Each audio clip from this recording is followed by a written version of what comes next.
Thaïs Descuffon veut devenir immigrée. Tiens. Parce qu'on a vu tous, je pense, l'extrait où elle a dit qu'elle voudrait s'exclure de la France, en gros, se soustraire aux obligations et aux lois de son pays. Et elle envisage de quitter la France pour échapper aux multiples condamnations qui pourraient peut-être nuire à son futur. Et en plus, elle a été déjà condamnée en plus en 2018, donc je pense qu'elle a déjà un casier. Mais je pense que vous avez vu cet extrait. Ça va permettre de rire et de refaire un peu le background. Parce qu'elle a un background, elle a une vie, elle a une carrière, Thaïs Descuffon, et je pense que c'est très utile de se la remémorer. Elle va aller aux US, oui, bah voilà. On va en parler aussi avec l'autre qui a besoin d'un hélico pour aller chasser un sanglier. Baptiste Marchais qui était un idéologue d'extrême droite, influenceur pardon, plus qu'idéologue, pas du tout. Ne forment pas de pensée, ces gens-là, ce sont des abrutis. Mais oui, voilà, elle veut partir en France et aller aux États-Unis, grand bien leur face. Sa petite histoire de ouin-ouin a beaucoup plu à l'international réactionnaire. Ils sont nombreux les fachos à s'en aller, décidément, ouais, ils sont nombreux et ça fait beaucoup de plaisir. Il n'y a plus personne. Et Raptor, il s'est cassé. Baptiste Marchais aussi. Raptor, il s'est barré, je crois. Non, Raptor, il s'est pas barré. Ah non, il s'est pas barré, c'est pas lui qui s'est barré. Ah non, Raptor, c'est l'autre. Je voulais dire Papacito. Papacito, il s'est cassé. Je le vois souvent à côté de mon taf. Ah merde, après le grand remplacement, la grande évasion. Si jamais vous connaissez pas Thaïs Descuffon, je pense qu'elle va faire un bref retour. Je pense, n'ellipsant certains points d'ombre de sa carrière. Mais on ne manquera pas de s'en rappeler. Développement, mais voilà, bientôt, je serai peut-être en prison. La raison, je vous mets le passage média concerné. Le principal danger pour les femmes en France, ce sont les hommes. Ce sont les hommes, puisque... Ce sont les hommes immigrés, africains, noirs et arabes. Il va terminer. Elle l'a mis, elle a osé le mettre. Elle est tellement conne. Franchement, c'est ça, on peut pas leur enlever. Ils ont une simplicité d'esprit qui est quand même louable presque, je dirais. Mais c'est ça qui est drôle aussi, c'est que parce que du coup, elle a été condamnée, vous allez voir. Et du coup, elle a notamment été condamnée parce qu'elle a pas pris cher, on spoil direct, mais elle a été condamnée seulement à 1000 balles. 1000 balles, c'est dérisoire. Mais surtout, dans le jugement, il y a eu quelque chose qui est apparu. Le tribunal a notamment décidé de condamner l'influenceuse d'extrême droite à une amende, entre guillemets, compte tenu également de l'absence de toute remise en question de sa part, précise-t-il dans son jugement. Donc, elle a été condamnée, mais effectivement, elle en plus ne comprend pas que c'est raciste. Elle ne comprend pas que c'est un délit. C'est quand même du génie. Exactement. Je ne comprends pas ce que j'ai dit de mal. C'est ce qu'elle dit. Et non, c'est pas un mauvais scénario pour un film, c'est ma vie. Et je vais vous raconter un petit peu ce que j'ai vécu depuis un peu plus de 6 ans, depuis que j'ai commencé à m'investir en politique et à prendre la parole sur des sujets qui me tiennent à cœur sur Internet. Je vais vous raconter dans les grandes lignes ce que c'est que d'être dans la peau de Thaïs Descuffon en l'occurrence. Personne n'a envie. Cette expression n'existe pas. Et de toutes les punitions que le système est capable de mettre en place pour vous faire taire, tout simplement. La liberté d'expression n'existe pas. Ça, tu vois, c'est un grand problème à cause des Américains, parce que eux, ils ont le droit de la liberté d'expression. C'est quoi, c'est le second amendement, je sais plus. Mais eux, ils ont le droit de dire des trucs nazis. Mais ce que tu ne comprends pas, et ce que les trous du cul d'extrême droite ne comprennent pas, c'est que la liberté d'expression, le mot liberté, ça s'inscrit dans un cadre. Donc non, la liberté d'expression, c'est pas pouvoir dire n'importe quoi. Pas du tout, ça s'inscrit dans un cadre. Mais les gens, ils ne comprennent pas, surtout les gens d'extrême droite, ils ne comprennent pas. Ils se disent que la liberté d'expression, c'est pouvoir dire n'importe quoi, n'importe où. C'est faux.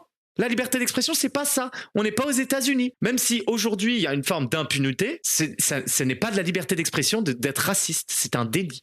Les gens ne veulent pas comprendre ça. Heureusement, ils vont probablement réussir. Parce que je suis usée, je suis fatiguée, et bref, sans plus attendre. On va commencer par faire un bref retour. Pas de bonne nouvelle. J'ai commencé à militer à 18 ans sur des thématiques telles que l'invasion migratoire, l'identité européenne menacée de disparaître. Bref, nous étions un groupe de jeunes plein de rêves, plein d'idéaux, plein de fougue. On aimait...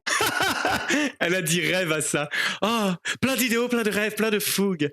Oh, l'identité européenne se meurt. Rhétorique hitlérienne en Asie. Ils ont vraiment une dent contre SOS Méditerranée. Ils sont même allés jusqu'à aller dans leurs locaux, les prendre en otage parce qu'ils trouvent que SOS Méditerranée participe à un trafic d'êtres humains dans la Méditerranée et que SOS Méditerranée, qui est une association qui aide les migrants en Méditerranée, les migrants qui sont en train de mourir pendant leur traversée, et elle et tout son collectif Génération Identitaire militait et accusait SOS Méditerranée de participer à ça.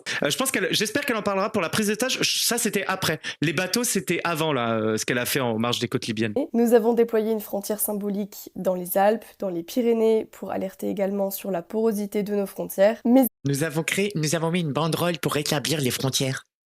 Mais c'est quoi ce genre d'activisme de merde, en vrai? Je me suis fait remarquer par les médias à cette époque. Nous avions déployé une grande banderole face à une manifestation d'anti-France qui... Attends, elle a dit il y a eu une manifestation anti-France pour le Black Lives Matter. Elle a osé dire un truc pareil. Nous Quelle avions horreur. transmis le message stop au racisme anti-blanc. Et ma vie...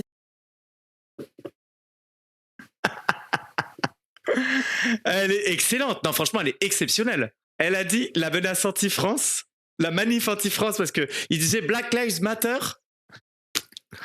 Le whipping est total. Déjà, l'expression anti-France, oui, on la connaît, hein, plus facho tu meurs. Évidemment, oui, pardon, je suis pas revenu là-dessus. Anti-France, c'était vraiment le terme employé en Seconde Guerre mondiale pour désigner notamment les Juifs. Voilà, les Juifs, les communistes, toutes les personnes qui n'étaient pas nazis en vrai. Voilà, on peut le dire. C'était des anti-France. Anti-France, expression qui a été retoquée par Aurore Berger pour parler de la France insoumise. C'était un gros problème aussi, ça. Un gros sujet. On va pas revenir sur ça, mais voilà, si vous connaissez pas l'expression anti-France, voilà, ça vient de Maurras. Maurras qui a été condamné à la sortie de la guerre pour toutes ces injures raciales, enfin tout ce que tu peux trouver de plus crasse pendant la Seconde Guerre mondiale qu'on connaît. Est-ce qu'on va débunker cette expression racisme anti-blanc? Je pense que vous maîtrisez tous vos bases. Le racisme anti-blanc n'existe pas. Le racisme structurel n'existe pas pour les blancs. En revanche, pour les personnes noires et racisées plutôt, on va dire, et ben c'est le cas. Voilà, il y a une discrimination à l'embauche, une discrimination sociale et partout dans la rue. En ça, perso, je dis que le racisme existe partout dans le monde et que juste ça devrait pas exister. Bah, en fait, il faudrait définir racisme. Effectivement, il y a des actes qui peuvent être malveillants sur des personnes blanches. Oui. Quand on parle racisme, on parle sociologie. Et du coup, ça ne peut pas être le cas. Parce que le racisme anti-blanc n'existe pas structurellement dans le monde. Même pour ouvrir un compte en banque, pour avoir tes papiers dans la rue, enfin partout. La définition du Larousse n'est pas une réalité sociologique. Voilà, le racisme c'est un système d'oppression. Et ça s'inscrit dans une des institutions.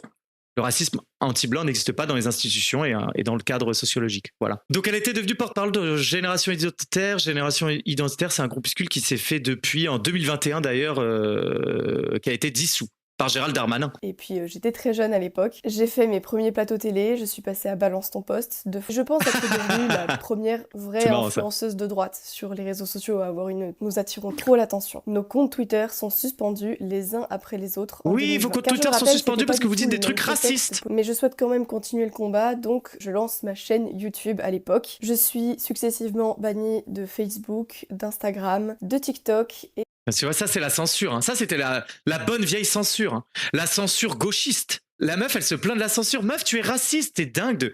Mais tu vois, ces gens-là sont quand même effrayants parce qu'ils ne se rendent même pas compte. C'est même pas qu'ils se rendent pas compte, ils sont vraiment complètement délus. Moi, je comprends pas pourquoi j'ai pas le droit de dire que les Noirs et les Arabes, c'est des violeurs en puissance. C'est un an de devenir une paria quand tous les jeunes de mon âge sont sur les réseaux sociaux, mais on peut même plus poster mon visage sur Instagram sans que le compte soit suspendu. Ce n'est pas dans ton contenu, c'est surtout la sphère médiatique qui te récupère. Ce n'est en rien ton talent ou quoi que ce soit, c'est l'ascenseur bourgeois d'extrême droite qui te fait monter quand ils le veulent. C'est juste encore un pur produit du racisme et on te fait monter quand on veut et on te descend quand on veut. Imaginez que j'ai déjà une page Wikipédia qui me met peu en valeur, on va dire. Pas mal ouais, c'est Wikipédia ça. Journaux de gauche. Mais les ennuis ne s'arrêtent évidemment pas là. C'est là que commence à avoir mes comptes bancaires suspendus. J'essaie... Oh, let's go. Ça, c'est mes gauchias bref, ça. Conseiller de gauche, LFiste ou encore mieux...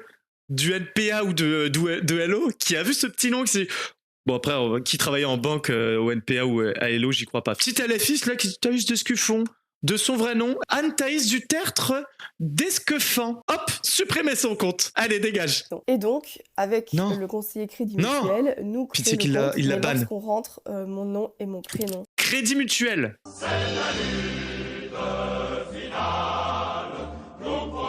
Crédit Mutuel est un camarade, je pensais pas pouvoir dire un truc. Les banquiers rouges.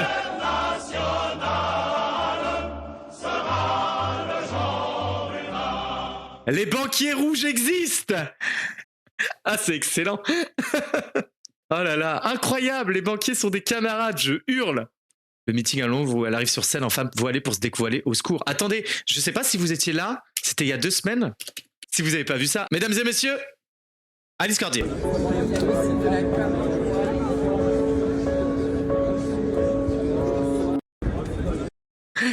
Ah là là, bref, elle aurait pu l'écrire sur son front, elle avait largement la place. Que j'aime, pour lequel je m'inquiète. Et la grande s'inquiète de la criminelle que France. vous avez devant vous C'est pour ça a qu'elle veut déjà se barrer. été condamnée à 6 mois de prison avec sursis et 3 000 € d'amende en deuxième instance, donc en appel pour l'un de ses procès. Je vais aller jusqu'en cassation, Yes. mais ça vous décourage quand même au final. Je suis humaine, je suis jeune, je suis isolée, je n'ai aucune structure, je ne suis soutenue par aucune association, je ne suis financée par personne, et Ouais.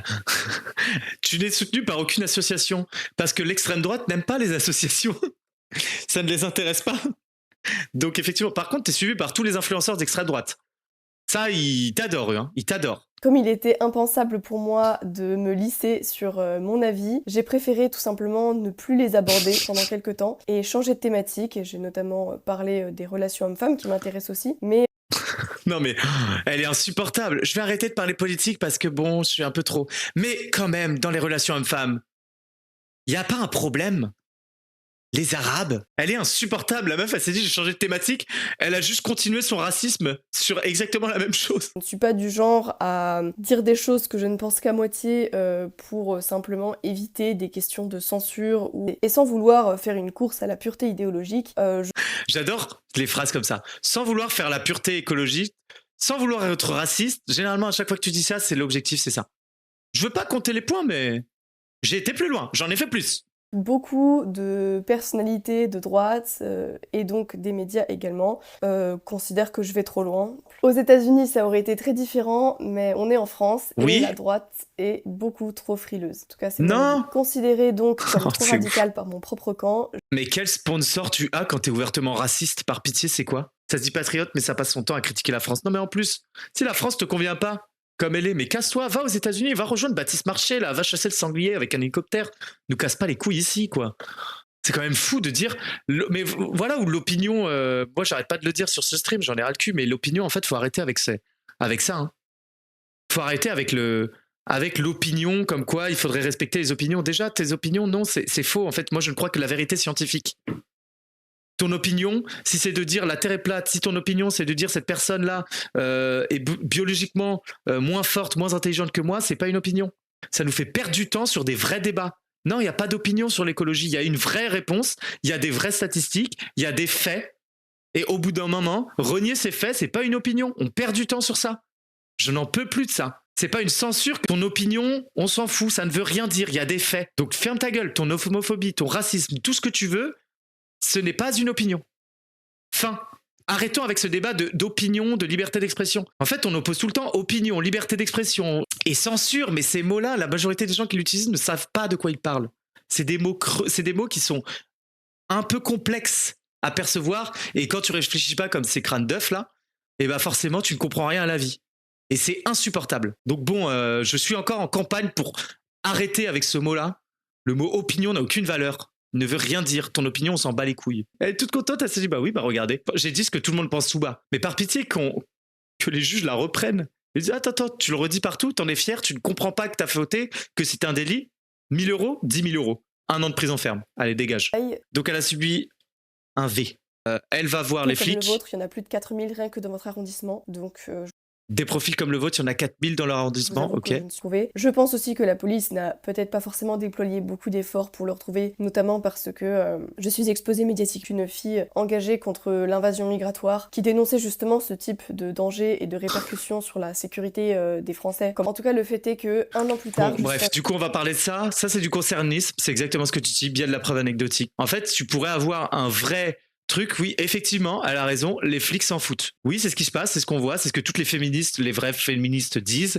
Effectivement, dans ces cas-là, les policiers s'en foutent. Il y a énormément de choses qui se passent, il y en a plein, et ils s'en foutent, ça ne mène à rien du tout. Ça ne mène jamais à de conclusions juridiques, on va dire, viables et saines, et en tout cas restauratives pour les victimes. Donc elle pourrait avoir cet argument-là, pas du tout, elle va aller direct dans l'instrumentalisation de ce qui est arrivé pour... aller taper sur les mêmes personnes. Ensuite, elle raconte en plus des mensonges, exactement pourquoi elle a été condamnée en plus. Tu le vois, les chiffres. La grande majorité, j'ai plus le chiffre exact, on peut le retrouver ensemble, mais je pense que vous l'avez déjà. Les personnes qui sont victimes de ça, elles connaissent l'auteur de l'agression. Ce ne sont pas des personnes dans la rue, dans le noir, qu'elles ne connaissent pas. Ça n'arrive que très très peu, des choses comme ça. La grande majorité, c'est des amis, c'est des personnes de la famille, c'est des amis d'amis, des personnes que l'on connaît. Donc voilà. Et moins de 2% des violeurs sont condamnés, en plus. Parce qu'il y a un gros défaut juridique en France, en tout cas, qui n'arrive pas à condamner des personnes, des auteurs. On dit que le non-lieu, ça fait de l'accusé un innocent. Or, c'est faux, c'est juste qu'il manque des preuves, il manque beaucoup de choses. Parce que c'est effectivement difficile à prouver ce genre de choses. Et c'est ça qui est terrible. Parce que on ne croit jamais les femmes. Et quand on parle de non-lieu, on a tout de suite l'impression que l'accusé était innocent. Tu as été attaqué en justice parce que tu es raciste et tu as eu des propos racistes. Elle whippine tout, mais elle le sait très bien ce qu'elle fait. Je peux pas croire qu'elle n'y croit pas. Mais oui, et c'est là-bas, elle avait rejoint l'Action française. L'Action française, c'était un groupe ouvertement antisémite, historiquement et activement antisémite, avant de faire Génération Identitaire. Bizarrement, elle n'en parle pas aujourd'hui. Elle ose parler d'empathie, elle qui allait chasser du migrant avec ses copains dans les montagnes. Un message très clair que nous envoie la justice française, c'est qu'il vaut mieux être un migrant tunisien qui agresse sexuellement des jeunes femmes que d'être une jeune fille qui milite et qui proteste contre la politique migratoire de son pays. Bon, malheureusement, elle n'a pas été condamnée à beaucoup, elle a été condamnée qu'à 1 000 euros. Elle demande encore des sous, c'est une assistée, hein. Elle doit avoir le RSA si elle travaille pas. Qui est face à un jury composé en plus majoritairement de femmes aussi, puisqu'il y avait un homme et 2 femmes qui étaient plus âgées. Et je ensuite, sais pas où est passée la soi-disant solidarité féminine, où est y a passée pas de sororité pour les fachos. victimes, les je te crois, les pas de compassion pour les violeurs. Mais ça n'existe pas tout ça pour les fachos. Il y a aucun. Ce sont des fascistes. Ce n'est pas le même traitement qu'on doit avoir avec ces personnes-là. Ce sont des personnes dangereuses, ouvertement racistes, xénophobes, antisémites. On a vu ce que ça a fait il y a plusieurs décennies. Non, on ne veut pas de sororité, de bienveillance avec ces gens-là. Donc non, aucune empathie pour les fachos, de quelque manière que ce soit. Tranquillité, j'ai perdu une vie normale. Les gens ont aussi le droit de savoir ce qui se passe en France, à quel point la liberté d'expression n'existe pas. Et surtout, en fait, j'ai besoin d'aide. J'ai besoin d'aide. Pour être franche avec vous, j'ai l'impression que la France m'a abandonnée. J'ai l'impression que mon... Vous savez ce que je vois ? Juste ça. Voilà la vidéo. Voilà tout ce que dit Thaïs Descuffon pendant 24 minutes.